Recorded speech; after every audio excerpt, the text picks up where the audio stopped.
حسین ستارہ ابو ہریرہ نبی کا پیارا ابو ہریرہ۔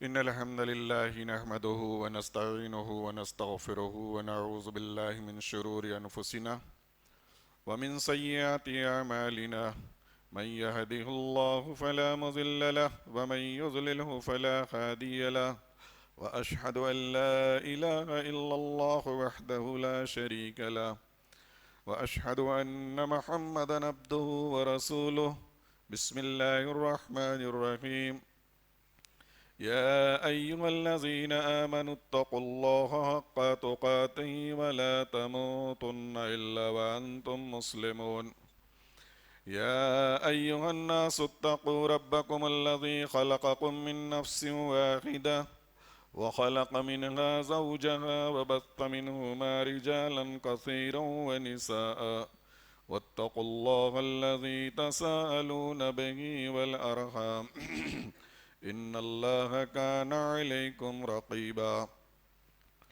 يا أيها الذين آمنوا اتقوا الله وقولوا قولا سديدا يصلح لكم أعمالكم ويغفر لكم ذنوبكم ومن يطع الله ورسوله فقد فاز فوزا عظيما أما بعد فإن خير الحديث كتاب الله وخير الهدي هدي محمد صلى الله عليه وسلم وشر الأمور محدثاتها وكل محدثة بدعة وكل بدعة ضلالة وكل ضلالة في النار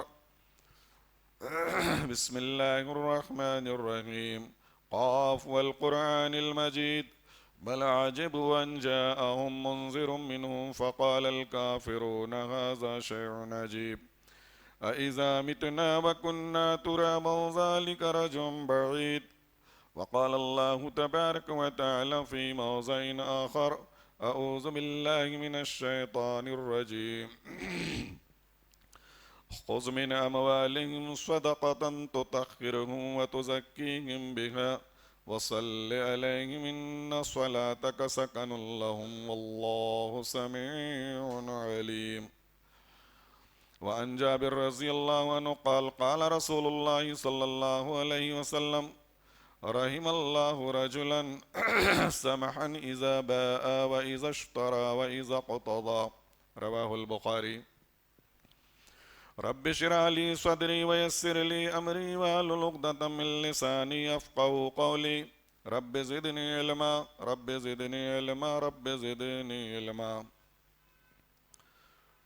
تمام قسم کی حمد و ثنا، تعریف و توصیف، کبریائی اور بڑائی اور جملہ قسم کی عبادت اس وحدہ لا شریک کے لیے لائق اور سزاوار ہے جو ساری کائنات کا خالق و مالک، مدبر اور پالنہار ہے،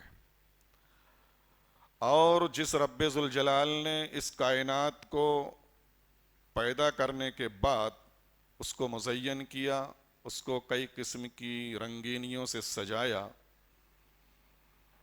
اور اس سرزمین پر بے شمار مخلوقات کو اللہ تبارک و تعالی نے وجود میں لا کر ان کی روزیوں کو مہیا کیا۔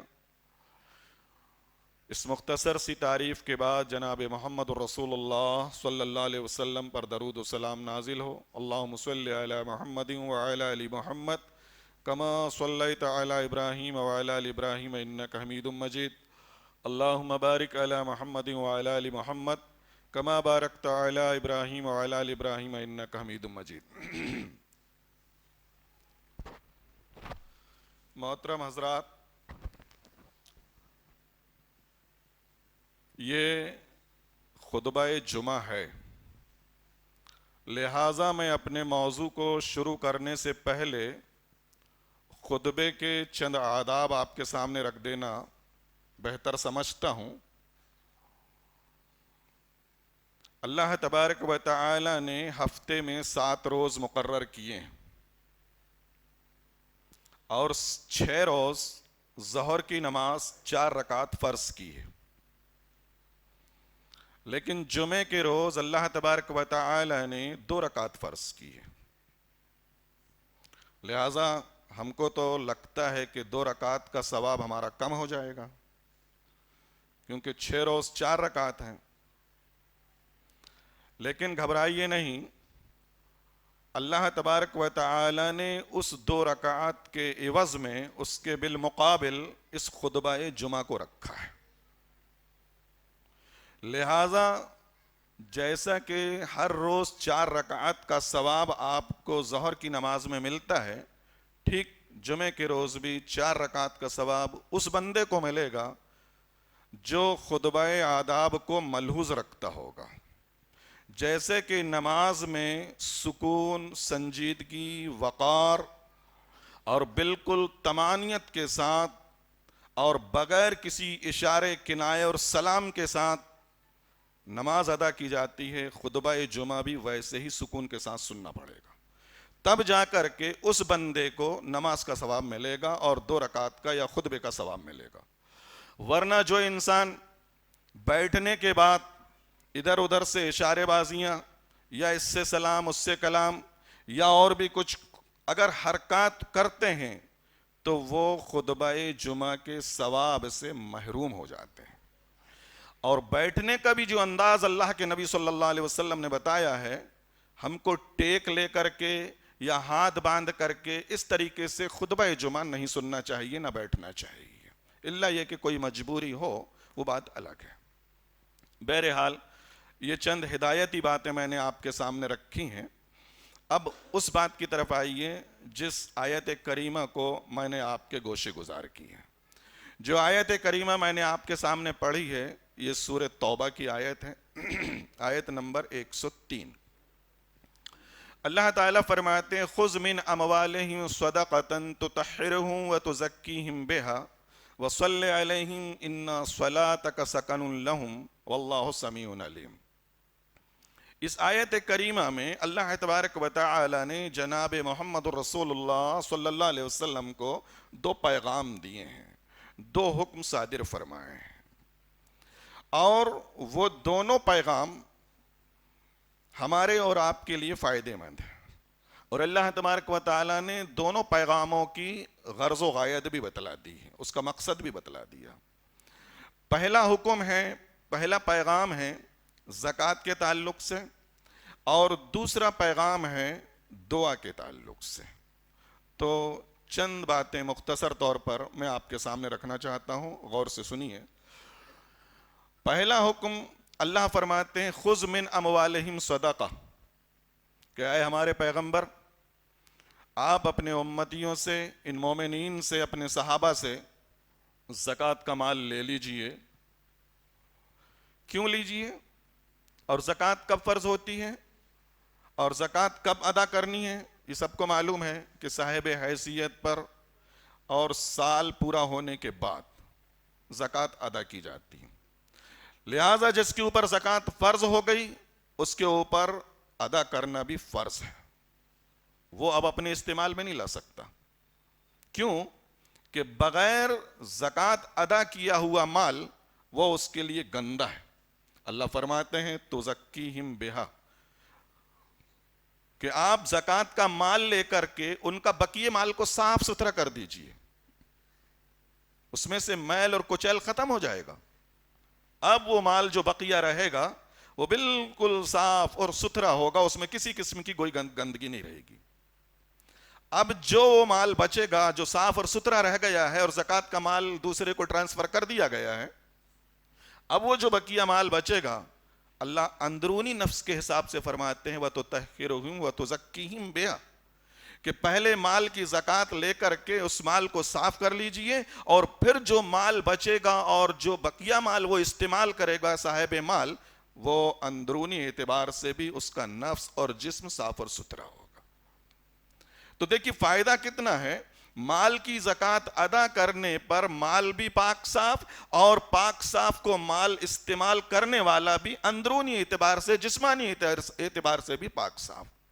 اور اگر یہ کام کوئی نہیں کرتا ہے تو گویا وہ گندا مال اپنے لیے استعمال کرتا ہے، اور جو ناپاک اور گندا مال اپنے لیے استعمال کرے گا اس کے جسم کی بھی اللہ خیر فرمائے. اللہ تعالیٰ فرماتے ہیں یا ایھا الذین آمنوا کلوا من طیبات ما رزقناکم وَاشْكُرُوا لِلَّهِ إِن كُنتُمْ إِيَّاهُ تَعْبُدُونَ۔ اے ایمان والوں، ہم نے جو تم کو پاکیزہ اور حلال روزی دی ہے اس کو کھاؤ، اللہ کا شکریہ ادا کرو اگر تم اللہ کی عبادت کرنا چاہتے ہو اور اللہ کی عبادت کرتے ہو تو تمہارے اوپر لازم ہے کہ تم حلال اور پاکیزہ روزی کھا کر کے اللہ کا شکریہ ادا کرو۔ دیکھیے یہاں تین چیزیں ہیں، ایک حلال مال کھانا، دوسرا اللہ کا شکریہ ادا کرنا، اور تیسرا اللہ کی عبادت کرنا۔ اگر تینوں میں سے ایک چیز کم ہو جاتی ہے تو یہ حکم پورا نہیں ہوگا اور یہ حق ادا نہیں ہوگا۔ شکریہ اسی وقت ادا ہوگا جب ایک مومن حلال روزی کھائے گا، عبادت اسی وقت ادا ہوگی جب ایک مومن حلال روزی کھا کر اللہ کا شکریہ ادا کرے گا۔ پاک مال وہی استعمال کر سکے گا جو اللہ کا شکریہ ادا کرے گا اور اللہ کی عبادت کرنا چاہے گا۔ تو تینوں لازم اور ملزوم ہیں۔ تو بہرحال یہاں اللہ تعالیٰ نے پہلا حکم یہ صادر فرمایا کہ آپ اپنے بھائیوں سے، صحابہ سے، مومنین سے ان کے مال کی زکوٰۃ لے لیجئے اور ان کے مال کو صاف اور ستھرا کر دیجئے۔ اب وہ مال جو بچے گا تو وہ بقیہ مال کھا کر کے ان کا اندرونی نفس بھی پاک اور صاف اور ستھرا ہوگا۔ لہٰذا ہم کو چاہیے کہ ہم اپنے مال کی زکوٰۃ ادا کرتے رہیں، صدقات ادا کرتے رہیں، کیونکہ اللہ کے نبی صلی اللہ علیہ وسلم نے فرمایا الصدقۃ تطفئ النار، کہ صدقے سے جہنم کی آگ ٹھنڈی ہو جاتی ہے۔ آج ہم لوگ اس چیز کا خیال نہیں کرتے ہیں۔ ہمیشہ صدقات و خیرات میں حصہ لینا چاہیے اور اس میں مال میں کمی بھی نہیں آتی۔ یہ اللہ کی غیبی مدد ہے کہ زکوٰۃ کا مال، خیرات کا مال، عطیات کا مال ادا کرنے کے بعد اللہ تعالیٰ غیبی امداد اس بندے کی کرتے ہیں۔ یہ تو پہلا حکم ہو گیا۔ دوسرا حکم سنیے، اللہ فرماتے ہیں وَصَلِّ عَلَيْهِمْ إِنَّ صَلَاتَكَ سَكَنٌ لَهُمْ، کہ اے ہمارے پیغمبر آپ ان کے حق میں دعا کر دیجئے، آپ کی دعا کی وجہ سے ان کی زندگیوں میں سکون نازل ہو جائے گا۔ اب صحابہ اکرام اس وقت جو تھے اور جن جن کے اندر جو کمیاں تھیں اس اعتبار سے انہوں نے، صحابہ نے، صحابیات نے تو اپنے حق میں دعا کر لیے اور اللہ کی بارگاہ میں ان کی دعا قبول بھی ہو گئی۔ آج سوال یہ پیدا ہوتا ہے کہ ہم دعا کے حقدار کیسے بنیں گے؟ اور دعا میں اثر ہے، اعتقاد ہو، مومن کا ویسا توکل ہو، اور آپ دیکھ لیتے ہیں، دیکھیے کہ غیر بھی ہماری دعاؤں کے اثر کی وجہ سے اور اللہ پر توکل کی وجہ سے یا دعاؤں پہ اثر کی وجہ سے آج ہمارے پاس بہت سے لوگ بھیڑ لگاتے ہیں کہ دعا کر دیجئے ہمارے حق میں۔ اس میں جائز طریقہ اختیار کرنا چاہیے انسان کو، لیکن سوال یہاں پیدا یہ ہوتا ہے کہ اللہ کے نبی نے جو دعا صحابہ اکرام کے لیے کی، صحابیہ کے لیے کی، وہ تو فائدہ اٹھا لیے۔ آج ہم کو اللہ کے نبی کی دعا کا اثر کیسے ہوگا اور ہم کیسے فائدے مند ہوں گے؟ اللہ کے نبی نے 1400 سال پہلے جو دعا کی ہے نا، آج اگر ہم ان کو اپنے اعمال میں شامل کر لیں اور اپنی زندگی میں شامل کر لیں تو قیامت تک پیدا ہونے والا مومن اس کو بھی فائدہ ہوگا۔ چلیے میں حدیث شروع کرتا ہوں اور طریقہ بھی دیکھ لیجیے۔ بخاری شریف کی حدیث جو میں نے خطبہ مسنونہ کے بعد پڑھی، اللہ کے نبی صلی اللہ علیہ وسلم فرماتے ہیں کہ رحم اللہ رجلا سمحا اذا باء و اذا اشترى و اذا اقتضى، اللہ تبارک و تعالی اس بندے پر رحم فرمائے۔ دیکھیے دعا کرنا ہے اللہ کے نبی، اور یہاں قید نہیں ہے کہ اسی بندے پر یا فلانے وقت کے بندے پر، اللہ کے نبی نے مطلق فرمایا کہ اللہ تعالیٰ اس بندے پر رحم فرمائے جو کسی سامان کو بیچتے وقت یا کسی سامان کو خریدتے وقت یا اپنا دیا ہوا مال یا اپنی دی ہوئی چیز کو مانگتے وقت یا تقاضا کرتے وقت نرمیت کا پہلو اختیار کرتا ہے، تو اللہ تعالیٰ اس بندے کے اوپر رحم فرمائے۔ اور یہ تینوں معاملے بڑے سنگین ہیں۔ انسان جب کسی دکاندار کے پاس جاتا ہے، وہ چیز پسند نہیں آتی، وہ پسند نہیں آتی، وہ دیکھا دکاندار بھی چڑچڑا ہو جاتا ہے، گراہک کو پسند نہیں آتی تو وہ بھی چڑچڑا ہو جاتا ہے۔ اسی طریقے سے اگر ہم نے عاریتاً ادھار کوئی چیز کسی کو دی ہے یا پیسہ کسی کو دیا ہے 2 مہینے کے لیے، 4 مہینے کے لیے، سال بھر کے لیے، وقت میں وہ پیسہ وہ چیز نہیں مل پاتی تو سامان والا بھی اب غیظ و غضب میں آنے لگتا ہے، معاملہ بگڑنے لگتا ہے، کشیدگی معاملہ کشیدگی اختیار کر لیتا ہے۔ اللہ کے نبی فرماتے ہیں اے اللہ کے بندو، اے میرے امتیوں، اگر تم اپنے مال کو بیچ رہے ہو یا دوسرے سے مال خرید رہے ہو یا اپنا مال کسی کو ادھار دیا ہے یا پیسہ ادھار دیا ہے، لیکن جب وہ وقت نکلتا جا رہا ہے آپ تقاضا کرتے جا رہے ہیں، ایسے وقت میں بھی اگر تم نرمیت کا پہلو اختیار کرو گے تو اللہ کی رحمت کی دعا کے حقدار بنو گے۔ تو آج بھی اللہ کے نبی کی دعا کا اثر ہم کو ہو سکتا ہے اس بنیاد پر۔ دوسری حدیث سنیے، اللہ کے نبی صلی اللہ علیہ وسلم فرماتے ہیں کہ رحم اللہ امرن صلی قبل العصر 4، یہ ترمذی ابو داؤد کی حدیث ہے کہ اللہ تبارک و تعالی اس بندے کے اوپر رحم فرمائے جو عصر سے پہلے، صلاۃ عصر سے پہلے 4 رکعت نفل کا اہتمام کر لیتا۔ سنت موقدہ نہیں ہے، سنت موقدہ تو 10 یا 12 ہیں پورے 5 نماز میں۔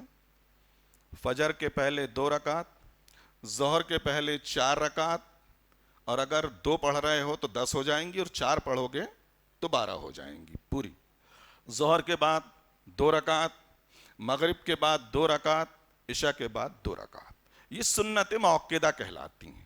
لیکن اللہ کے نبی نے سنت موقدہ کے تعلق سے بھی نہیں فرمایا، بلکہ اس نفل کے تعلق سے فرمایا جو سنت موقدہ نہیں ہے، اور یہ فرمایا کہ اگر کوئی بندہ یا کوئی بندی عصر سے پہلے 4 رکعت نفل کا اہتمام کرنے کا عادی بن جاتا ہے تو اللہ اس کے حق میں رحم فرمائے۔ میرے بھائیوں، یہ اللہ کے نبی کی دعا ہے، کسی ارے غیرے کی نہیں، کسی ہم جیسے گنہگار اور خطا کار کی نہیں، بلکہ اللہ کے نبی کی دعا ہے، اور اللہ کے نبی جس بندے کے حق میں دعا کر دے جائز دعا وہ قبول ہوتی ہے، اور اللہ کے نبی کی وہ دعا بھی رد کر دی گئی ہے جس کو اللہ کو قبول نہیں کرنا تھا۔ جیسے کچھ منافقین کے حق میں آپ نے دعا کی تھی، اللہ تعالیٰ نے رد کر دی، لیکن یہاں اب رد کرنے کا سوال نہیں ہے۔ اگر ہم مومن ہیں اور اللہ کے نبی کی دعا سے فائدہ اٹھانا چاہتے ہیں تو اس عمل کو اختیار کیجیے۔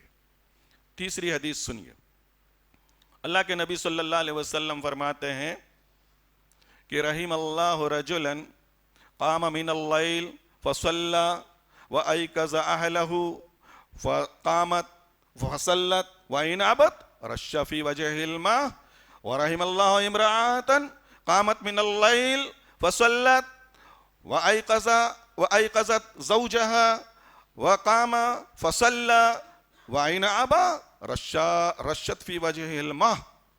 اللہ کے نبی نے اس جوڑے کے حق میں دعا فرمائی ہے، اس خاوند اور بیوی کے حق میں دعا فرمائی ہے کہ جو مرد یا جو خاوند رات کو اٹھ کر کے 2 رکعات نفل پڑھ لیتا ہے اور یہ سوچتا ہے کہ کاش اس نفل میں، اس کار خیر میں، اس ثواب میں میری شریک حیات بھی شامل ہو جائے، میری بیوی بھی شامل ہو جائے تو کتنا بہتر ہوتا، تو یہ سوچ کر کے وہ اپنی بیوی کو بھی اٹھاتا ہے۔ اور اگر بیوی نیک ہے اور اس کے اندر سستی نہیں ہے تو قامت وصلت، وہ اٹھ جاتی ہے اپنے شوہر کے کہنے پر اور وہ بھی 2 رکعت نماز پڑھ لیتی ہے۔ وَإِنْ أَبَتْ، لیکن اگر بیوی انکار کر دے، دیکھیے اب یہاں تھوڑا سا نازک معاملہ ہے۔ کیوں؟ آپ کی بات کو ٹھکرایا؟ نہیں، ہم سے زیادہ مستعد، ہم سے زیادہ چوکنی، ہم سے زیادہ محنت والی بیوی ہوتی ہے۔ کیوں؟ ہم پورے باہر کا کام کاج سنبھالتے ہیں، صبح فجر سے لے کر ایک نیک بیوی کو یا ایک بیوی کو اپنے بچوں کی تیاری کرنا ہے، اپنے شوہر کا انتظام کرنا ہے، ساس سسر کا انتظام کرنا ہے، آنے والے مہمانوں کا انتظام کرنا ہے۔ وہ صبح سے لے کر سوتے وقت تک کی پوری محنت میں لگی رہتی ہے۔ ظاہر بات ہے اس کو بھی سستی کا تقاضا ہے، وہ بھی ایک انسان ہے، محنت کر کر کے وہ بھی تھک جاتی ہے. اگر سستی کی وجہ سے انکار کر دے تو اس پر غصہ مت ہوئیے. اللہ کے نبی نے فرمایا رشا فی وجہ الماء، سستی کی وجہ سے اگر وہ انکار کر رہی ہے تو ہلکے پانی کے چھینٹے اس کے چہرے پر ماریے. یہ طریقہ محمد رسول اللہ صلی اللہ علیہ وسلم نے بتایا اور اپنایا ہے. اسی طریقے سے اگر کوئی نیک بیوی رات کو اٹھ کر کے 2 رکعت نفل اہتمام کرتی ہے، 4 رکعت جو بھی پڑھتی ہے، اور وہ بھی سوچتی کاش اس ثواب میں میرا شوہر بھی شریک ہو جاتا، اور وہ یہ سوچ کر کے وہ اس کو اٹھاتی ہے، اور وہ نیک خاوند ہے، نیک شوہر ہے، اپنی بیوی کے کہنے پر وہ اڑ جاتا ہے اور نفل پڑھ لیتا ہے، ٹھیک ہے. اور اگر وہ بھی محنت کی وجہ سے تھکا ہوا ہے، نہیں اٹھ پاتا، تو اس کو بھی اللہ کے نبی نے وہی طریقہ بتایا کہ رشت فی وجہ الماء، کہ اس کے چہرے پر ہلکے پانی کے چھینٹے مار. یہ ادا، یہ کام اگر کوئی نیک مرد، کوئی نیک بیوی اگر رات کی تاریکی میں اللہ کو یاد کرنے کے لیے کرتے ہیں تو اللہ کے نبی صلی اللہ علیہ وسلم فرماتے ہیں رحم اللہ رجلا رحم اللہ امرأتن، اللہ ایسے شوہر کے اوپر بھی رحم فرما، ایسی بیوی کے اوپر بھی رحم فرما. تو میرے بھائیوں، یہ طریقہ بھی اپنائیے، اس میں ہماری بھی مستعدی اور ہماری بھی نیک بختی کا ثبوت ملتا ہے، اللہ سے تقرب کا ذریعہ بھی ہم کو ملتا ہے، اللہ کے قریب بھی ہم ہوتے ہیں جب حالات سجدے میں ہوتے ہیں، اور اسی طریقے سے ہماری بیوی بھی اس طریقے سے اس زمرے میں شامل ہو جاتی ہے. اور اتنا ہی نہیں بلکہ اس فارمولے کو دیکھ کر کے ہمارے یہ نونہال بچوں کے اندر بھی وہی تربیت پیدا ہوگی انشاءاللہ. یہ طریقے ہیں محمد رسول اللہ صلی اللہ علیہ وسلم کے، اور ایسے طریقے اگر کوئی اختیار کرتا ہے تو اللہ کے نبی نے قیامت تک آنے والے انسانوں کے لیے دعا فرمائی اور رحمت کی دعا کی. 4 حدیث، اللہ کے نبی صلی اللہ علیہ وسلم فرماتے ہیں کہ نظر اللہ بها سمع مقالتی فحفظها ووعاها وعداها، اللہ تعالیٰ اس بندے کو تر و تازہ خوش و خرم رکھے. دیکھیے یہاں بھی دعا کر رہے ہیں اللہ کے نبی، کیا کہہ رہے ہیں؟ اللہ تعالیٰ اس بندے کو تر و تازہ اور خوش و خرم رکھے، سمع مقالتی، جو میری حدیث کو سنتا ہے، فحافظها، اور اس کو یاد کر لیتا ہے، اور یاد نہیں ہوتی ووعاها، قلم بند کر لیتا ہے، تحریر کر لیتا ہے، وعداها، اور حفاظت کرنے کے بعد، قلم بند کرنے کے بعد پھر تیسری اس کے اوپر جو ذمہ داری ہوتی ہے وہ ادّاها، لوگوں تک اس کو شیئر کرتا ہے، لوگوں تک پہنچاتا ہے. اگر یہ کوئی بندہ میری حدیث کے تعلق سے کرتا ہے تو اللہ کے نبی دعا کر رہے ہیں کہ اللہ اس کی زندگی کو خوش و خرم کر دے، اس کی زندگی کے اندر شادابی پیدا کر دے، اس کی زندگی کے اندر خوشحالی پیدا کر دے. یہ محمد رسول اللہ صلی اللہ علیہ وسلم کی حدیث کے تعلق سے سننے کے بعد اگر کوئی اس طریقے سے ایسے فارمولے اپناتا ہے اور کرتا ہے تو اللہ کے نبی صلی اللہ علیہ وسلم نے دعا کی. 5ویں حدیث، جو آج ہماری غفلت کا ہم اپنے آپ کو شکار بنا لیے ہیں اور سستی کا مظاہرہ، اور جس میں نہ ہمارے والدین کی پکڑ ہے، نہ ہمارے بزرگوں کی پکڑ ہے، بلکہ اللہ حفاظت فرمائے آج کے نوجوانوں کی، کہ جو اس طریقے سے بے راہ روی کا شکار ہو چکے ہیں اور اللہ کی عبادت سے دور ہو چکے ہیں. اللہ کے نبی صلی اللہ علیہ وسلم نے ایک دعا کی تھی اس وقت، اللہم بارک لامتی فی بکورہا، اے اللہ تو میری امت کے لیے صبح کے وقت میں برکت نازل کرنا. اللہ کے نبی نے کب دعا کی اور کس وقت کے لیے دعا کی؟ کہ اے اللہ تو میری امت کے لیے صبح کے وقت میں برکت نازل کر. اب امت میں سارے مخلوق، سارے انسان داخل ہیں.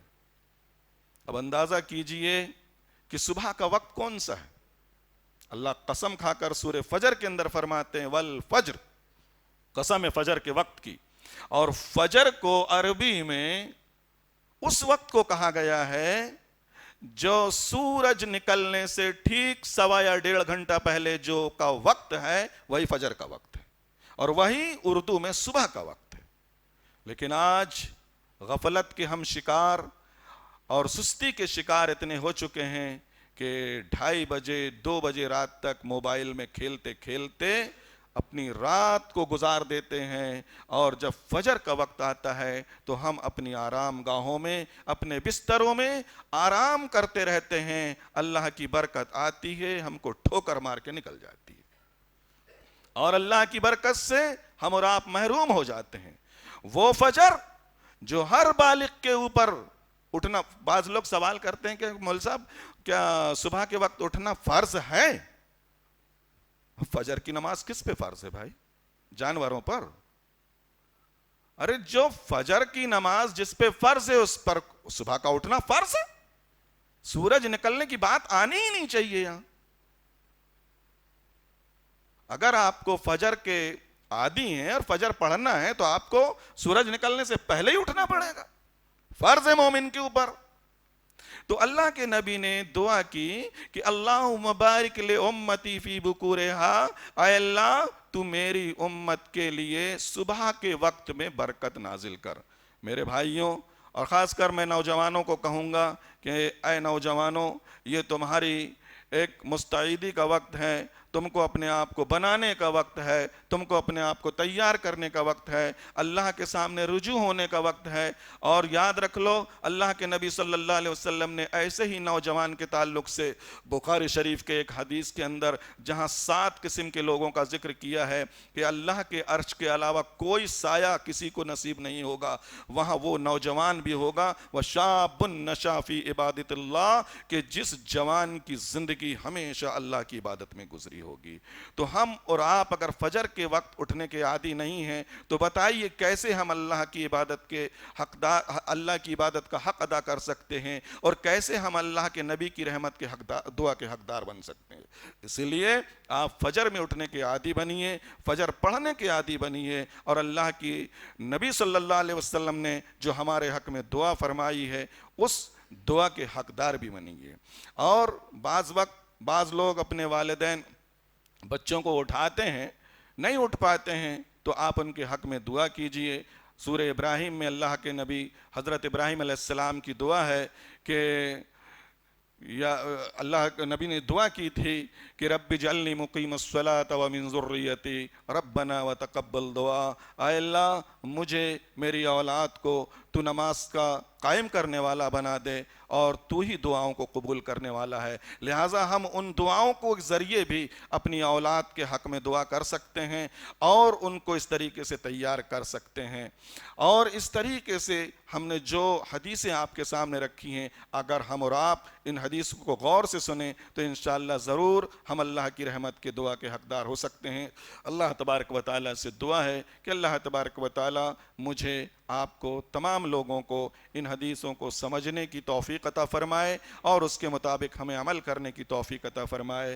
آمین۔ وآخر دعوانا الحمدللہ رب العالمین۔ بارک اللہ لکم فی القرآن العظیم ونفعنا وإیاکم بالآیات والذکر الحکیم، انہ تعالی جواد کریم ملک بالرؤوف الرحیم۔ مزید علماء اور مقررین کے بیانات سننے کے لیے ہمارے YouTube چینل کو سبسکرائب کیجیے۔ جزاک اللہ۔